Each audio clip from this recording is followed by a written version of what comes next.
Guys, we have one more pa pala i-unbox na for AMH module series. This one is AMH 350. Okay, so this is also for sub application, no? This is not for full range. Okay, so ito yung box niya.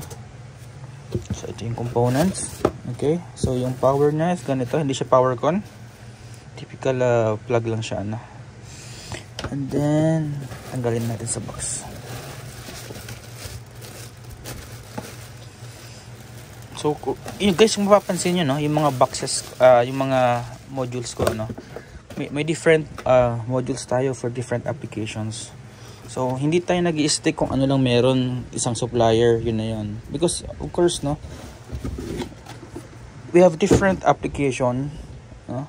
Kaya nga tayo may ibang application, may ibang gamit.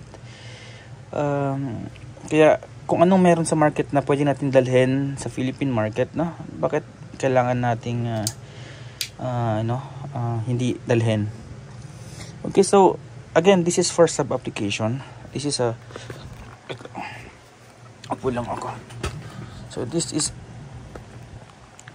yan. So Mecman AMH 350. This is a 350 RMS sub module.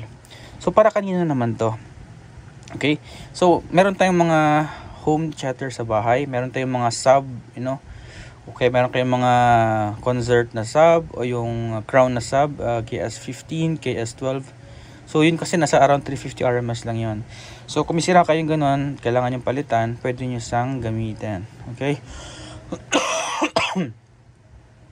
Okay, so ito yung backside niya, no. So meron na siyang dito, meron siyang fuse sa baba. Walk through ko lang kayo. And then ito yung power niya, same dun sa AMH na kanina na makapal, matigas. Okay, may LED for power, meron siyang inlet para sa input niya, audio input. Kung ayaw mo ng XLR, meron tayong PL, meron din tayong RCA input. Okay, nabo pa screen ko. Ano po nasa. Okay. Meron siyang face, no, for front or reverse yung speaker direction mo.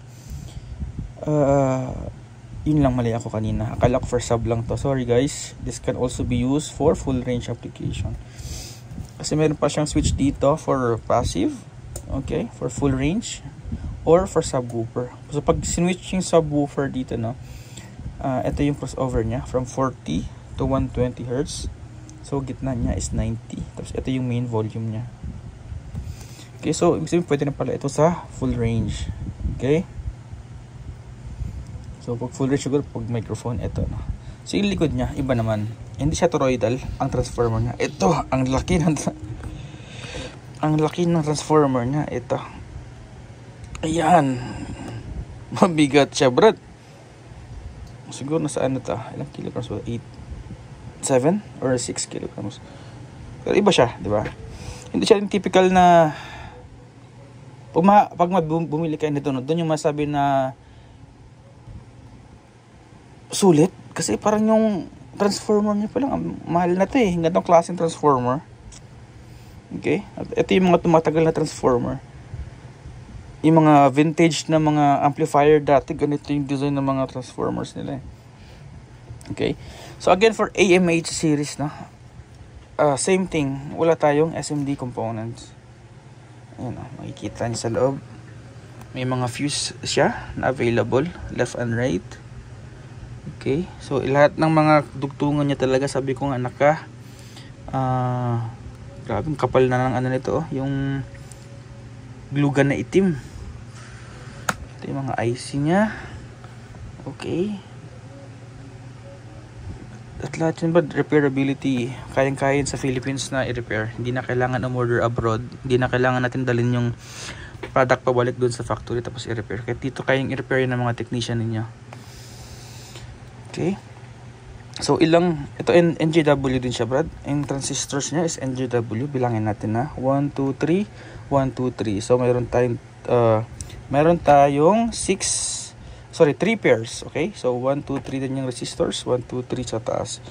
So 3 pairs ng transistors. Okay, Again, 350 RMS sub.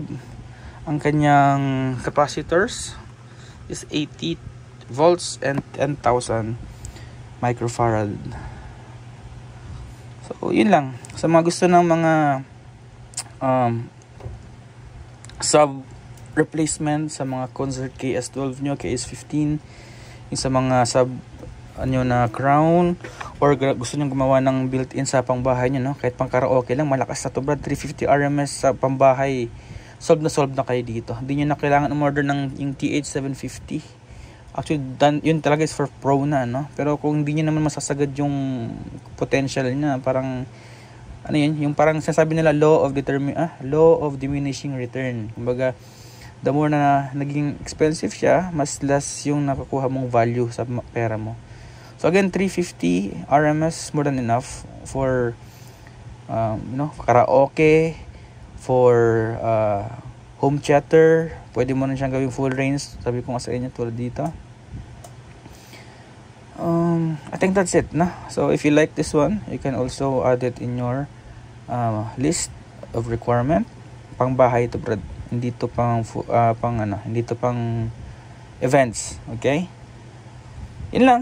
And then thank you.